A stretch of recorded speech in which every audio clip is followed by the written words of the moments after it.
আজকের ভিডিওতে কতগুলো গুরুত্বপূর্ণ বাংলা জেনারেল নলেজের প্রশ্ন ও উত্তর সম্পর্কে আলোচনা করলাম। আশা করছি প্রত্যেকে ভিডিওটি শেষ অবধি দেখার অনুরোধ রইল। চলুন বেশি কথা না বাড়িয়ে ভিডিওটা শুরু করা যাক। ফার্স্ট প্রশ্ন, শিবকুমার শর্মা কী জন্য বিখ্যাত ছিলেন? উত্তরটি হলো সন্তরবাদনের জন্য শিবকুমার শর্মা বিখ্যাত ছিলেন।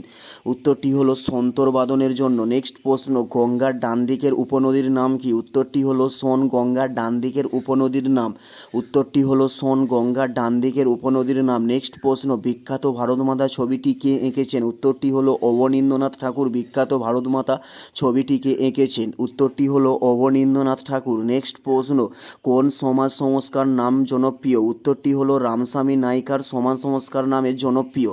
উত্তরটি হলো রামস্বামী নাইকার। নেক্সট প্রশ্ন, কে হিন্দু প্যাট্রিকের সম্পাদক ছিলেন? উত্তরটি হলো হরিশচন্দ্র মুখার্জি হিন্দু প্যাট্রিকের সম্পাদক ছিলেন।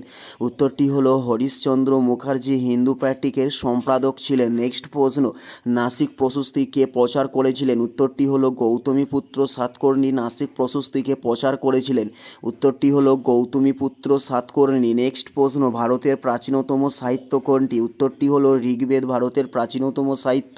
উত্তরটি হলো ঋগ্বেদ ভারতের প্রাচীনতম সাহিত্যের নাম। নেক্সট প্রশ্ন, গোপাল কোন বংশের প্রতিষ্ঠাতা ছিলেন? উত্তরটি হলো পাল বংশের প্রতিষ্ঠাতা ছিলেন গোপাল।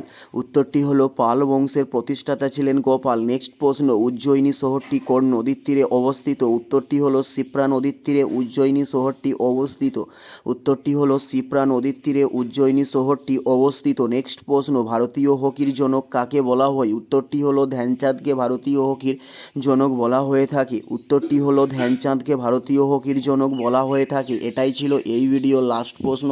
আর কোন ধরনের শিক্ষণীয় ভিডিও আপনারা প্রত্যেকে দেখতে চান অবশ্যই কমেন্টে লিখে জানাবেন। পুরো ভিডিওটা দেখার জন্য আপনাদের প্রত্যেককে আমাদের ইউটিউবের পক্ষ থেকে রইল অসংখ্য ধন্যবাদ।